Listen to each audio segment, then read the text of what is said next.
Hello दोस्तों। बिहार शिक्षक भर्ती 2.0 के लिए अभी ये अपनी पॉलिटी की क्लास रहेगी, जिसमें पॉलिटी के जो प्रीवियस ईयर क्वेश्चंस हैं उनको मैं कवर करने वाला हूं। तो देखिएगा, बिना किसी देरी के अपन क्लास की शुरुआत कर लेते हैं। और बाकी अगर आप बिहार शिक्षक भर्ती की निःशुल्क तैयारी करना चाहते हैं तो व्हाट्सएप ग्रुप आप जरूर ज्वाइन करें। देखिएगा, संविधान को 26 जनवरी के दिन लागू करने का निर्णय इसलिए लिया गया था क्योंकि भाई संविधान को जो है 26 जनवरी को ही लागू क्यों किया गया। कांग्रेस ने इस तिथि को 1930 में स्वतंत्रता दिवस के रूप में मनाया था। इस तिथि को 1942 में भारत छोड़ो आंदोलन प्रारंभ किया गया था। यह एक शुभ दिन था, यह उपयुक्त में से कोई नहीं। और दो बार बीपीएससी इस क्वेश्चन के प्रति लालायित है, दो बार क्वेश्चन पूछ चुका है। तो देखिएगा, मैं आपको बताऊं कि कांग्रेस ने स्थिति को क्या है कि 1930 में जो है ना गणतंत्र दिवस मना लिया था। ऑप्शन ए जो है वो सटीक आंसर रहेगा पहले क्वेश्चन का। अगला क्वेश्चन काफी इजी क्वेश्चन है अगला। भारतीय संविधान में शामिल है। भाई मूल जो संविधान की बात कर रहा है, ये किसकी बात की जा रही है दोस्तों? मूल संविधान में जो है अनुच्छेद कितने थे? तो 395। भाग कितने? 22 भाग। और अनुसूची 12 है। भाई मूल संविधान में ध्यान रखना 8 अनुसूची थी और फिर 4 और जोड़ी गई थी, 12 हो गई। तो 395 अनुच्छेद, 22 भाग और 12 अनुसूची हो जाएंगी, ठीक है। और दो बार बीपीएससी इस क्वेश्चन को भी पूछ चुका है, हालांकि इजी क्वेश्चन है, पूछा गया है बीपीएससी के द्वारा। ऑप्शन ए के साथ आप चले जाएंगे। बाकी मैंने आपको इन्फॉर्म कर दिया है कि बिहार शिक्षक भर्ती की निःशुल्क तैयारी करना चाहते हैं तो व्हाट्सएप ग्रुप आप जरूर ज्वाइन करेंगे। इसके अलावा अगर आप चाहे से पीआरटी की तैयारी कर लो या 6 से 8 की कर लो, 9 10 11 12। देखो पार्ट वन के जो है ना 1200 प्लस क्वेश्चन की जो पीडीएफ है वो 79 रुपीज़ में मिलेगी। या 1200 प्लस क्वेश्चन है सारे सब्जेक्टों के, जहाँ से सिंगल क्वेश्चन बाहर नहीं जाना। और जैसे एसएसटी से तैयारी कर रही हो तो हिस्ट्री की जो हिस्ट्री ज्योग्राफी और पॉलिटी सारी पीडीएफ है ना, वो 199 में मिल रही है। आप जो है 6376703831 पे जो है ना व्हाट्सएप पे आप मैसेज कर दें, नहीं तो इस ग्रुप में शामिल हो जाएं, वहाँ मेरे से बात कर सकते हैं आप। किसी भी प्रकार की पीडीएफ आपको चाहिए, किसी भी प्रकार का स्टडी मटेरियल चाहिए ना, तो आपको जो है यहाँ से प्रोवाइड करवा दिया जाएगा। अगला क्वेश्चन एक जो आपका है कि एक नया राज्य बनाने के लिए जो संवैधानिक संशोधन है उसके लिए कैसा बहुमत होना चाहिए। भाई एक जो आपका संवैधानिक जो संशोधन है दोस्तों, आपको पता है कि अनुच्छेद 368 के तहत, अनुच्छेद 368 के तहत जो है संविधान संशोधन की प्रक्रिया, हाँ, संशोधन की प्रक्रिया की जाती है। अब जब भी नए राज्य का गठन करना हो, मान लो कि कोई नया राज्य बनाना है, तो उसके लिए जो संसद में है आपको किसी विशेष जो है अधिवेशन नहीं बुलाना पड़ता। संसद का जो साधारण बहुमत है, संसद का जो भी साधारण बहुमत है उसी से नए राज्य का निर्माण किया जा सकता है। तो बिल्कुल एक नया राज्य बनाने के लिए जो है आपको एक साधारण जो है संविधान संशोधन के जरिए आप बहुमत के द्वारा ही बना सकते हैं। तो ऑप्शन ए जो है वो सटीक आंसर हो जाएगा। और बीपीएससी प्री एग्जाम 2016 में क्वेश्चन आपका पूछा जा चुका है।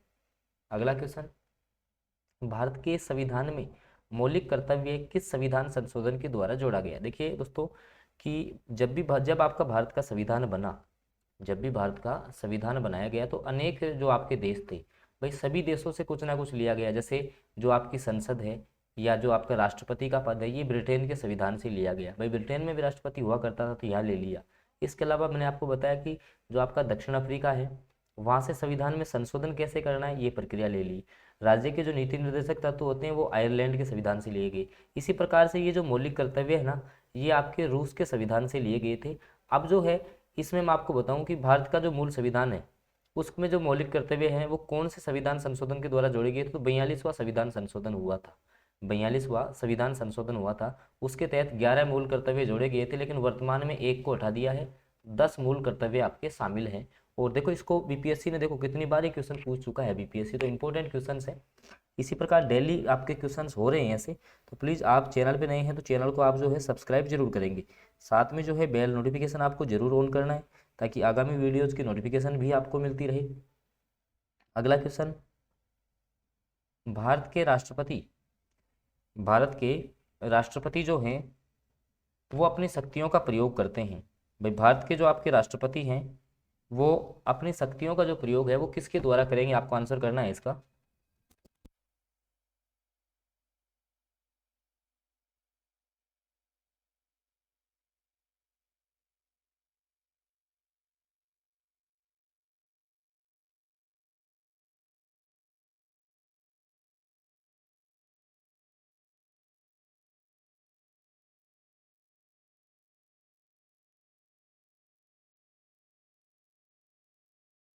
अगला क्वेश्चन दोस्तों, भारत के राष्ट्रपति अपनी शक्तियों का जो प्रयोग है वो किसके द्वारा करेंगे? तो सीधे या अपने अधीनस्थ अधिकारियों द्वारा जो है इसका प्रयोग करेंगे। ऑप्शन ए जो है वो सटीक आंसर हो जाएगा। अगला क्वेश्चन, यदि राष्ट्रपति एवं उपराष्ट्रपति का पद खाली हो, यदि मान लो कि राष्ट्रपति और उपराष्ट्रपति दोनों का पद खाली हो जाता है तो भारत के राष्ट्रपति के पद पर कौन होता है? यदि मान लो कि राष्ट्रपति और उपराष्ट्रपति दोनों का ही पद खाली हो गया तो भारत का जो राष्ट्रपति है उस पद का कार्यभार कौन संभालेगा? तो दोस्तों भारत का जो मुख्य न्यायाधीश होता है, भारत का जो मुख्य न्यायाधीश होता है दोस्तों, वो इस पद का निर्वहन करता है। ऑप्शन बी सटीक आंसर हो जाएगा। और 48वीं और 52वीं जो आपकी बीपीएससी प्री एग्जाम 2008 हुई है उनमें दोस्तों आपका ये क्वेश्चन पूछा जा चुका है, तो ऑप्शन बी जो है वो सटीक आंसर हो जाएगा। बाकी बिहार शिक्षक भर्ती की निःशुल्क तैयारी करने के लिए जो है आप व्हाट्सएप ग्रुप जरूर ज्वाइन करें। अगला क्वेश्चन, एक गैर सदस्य के रूप में संसद के किसी एक सदन की कार्यवाही में कौन भाग ले सकता है? कहने का मतलब ये हुआ दोस्तों कि वो संसद का सदस्य भी नहीं है, वो संसद का आपका सदस्य भी नहीं है और जो है आपकी संसद की कार्यवाही में भाग ले सकता है। तो ऐसा कौन होता है दोस्तों आपका? तो दोस्तों ऐसा आपका होता है भारत का महान्यायवादी। कौन होता है दोस्तों? भारत का जो महान्यायवादी है, अटॉर्नी जनरल ऑफ इंडिया, इसको अपन क्या बोलते हैं? Attorney general of India. और अनुच्छेद जो आपका 76 है, अनुच्छेद 76 के तहत दोस्तों इसकी नियुक्ति की जाती है। अनुच्छेद 76 के तहत जो है ना वो इसकी नियुक्ति की जाती है। अगला क्वेश्चन दोस्तों, और दोस्तों ये क्वेश्चन बीपीएससी ने 2 बार पूछ लिया है आपका। अगला जो आपका क्वेश्चन है दोस्तों वो है कि एक उच्च न्यायालय का न्यायाधीश अपना त्यागपत्र, जो आपका त्यागपत्र है वो किसको जो है आपका संबोधित करते हुए देता है? जैसे मान लो कि उच्च न्यायालय का कोई न्यायाधीश है, उच्च न्यायालय का कोई भी आपका न्यायाधीश है, तो वो अपना जब त्यागपत्र देगा तो वो किसको संबोधित करते हुए देता है? राष्ट्रपति को, याद रखना है। ऑप्शन ए जो है वो सटीक आंसर हो जाएगा इसका। ऑप्शन जो ए है वो आपका सटीक आंसर रहने वाला है इस क्वेश्चन का। चलते हैं दोस्तों अगले क्वेश्चन पे। देखिएगा अगला जो आपका क्वेश्चन है, किस अनुच्छेद के अनुसार भारत के राष्ट्रपति द्वारा राष्ट्रीय आपातकाल की घोषणा की जा सकती है? भाई कौन सा आपका अनुच्छेद जो है जिसके द्वारा जो है आपके जो भारत का राष्ट्रपति है उसके द्वारा राष्ट्रीय जो आपका आपातकाल है उसकी घोषणा की जा सकती है? तो देखिएगा अनुच्छेद 352, 371, 370 या 395। तो आपको पता है कि जो आपका राष्ट्रीय आपातकाल है, आपका जो राष्ट्रीय आपातकाल है दोस्तों वो आपका अनुच्छेद 352 के तहत, अनुच्छेद 352 के तहत जो है ना वो राष्ट्रीय आपातकाल की घोषणा की जाती है दोस्तों।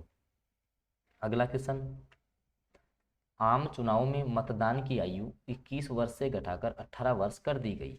अब ये कब से की गई है दोस्तों, ये आपको बताना है कि आम चुनाव में जो है, आम चुनाव में जो आपके मतदान की आयु है वो 21 वर्ष से घटा करके, 21 वर्ष से घटा करके जो है वो 18 वर्ष जो है कौन से संविधान संशोधन के तहत की गई है?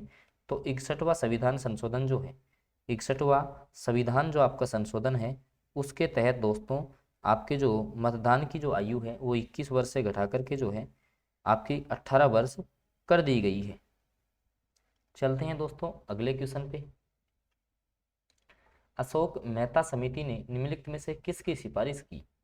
पंचायती राज की त्रिस्तरीय सरकार की, पंचायती राज की द्विस्तरीय सरकार की, पंचायती राज की एकल स्तरीय सरकार या पंचायती राज की बहुस्तरीय सरकार? तो देखिएगा अशोक मेहता जो आपकी समिति है, जो आपकी अशोक मेहता समिति है दोस्तों, उसने जो है आपके पंचायती राज की त्रिस्तरीय जो सरकार होती है उसकी सिफारिश की थी। किसकी सिफारिश की थी दोस्तों? तो आपके जो है जो पंचायती राज की जो त्रिस्तरीय जो है व्यवस्था है उसकी उन्होंने जो है सिफारिश की थी। अगला क्वेश्चन दोस्तों, ये कुछ इंपॉर्टेंट क्वेश्चंस थे जिनका अपन ने डिस्कस किया है। बाकी आप चैनल पे जो है फर्स्ट बार जुड़े हैं तो चैनल को जो है आप सब्सक्राइब जरूर कर लेंगे। साथ में जो है बेल नोटिफिकेशन जो है आपको ऑन करना है ताकि आगामी जो वीडियोज़ है उनकी जानकारी आपको मिल जाएगी। इसके अलावा आपको इस व्हाट्सएप ग्रुप को ज़रूर ज्वाइन कर लेना है क्योंकि सारी जो PDF है वो दोस्तों आपको ये जो आपका व्हाट्सएप ग्रुप है, इसमें मिलने वाली है। तो आप चैनल पे नहीं जुड़े हो तो चैनल से ज़रूर जुड़ जाए, सब्सक्राइब करके बेल नोटिफिकेशन ऑन कर लें। आगे जो भी वीडियो आएगा उसकी जानकारी मिलती रहेगी। बाकी किसी प्रकार की PDF या कंटेंट के लिए मैंने अभी आपको नंबर जो प्रोवाइड करवाया है 6376703831, इस पे जो है दोस्तों आप व्हाट्सएप या टेलीग्राम के द्वारा मैसेज कर सकते हैं। धन्यवाद।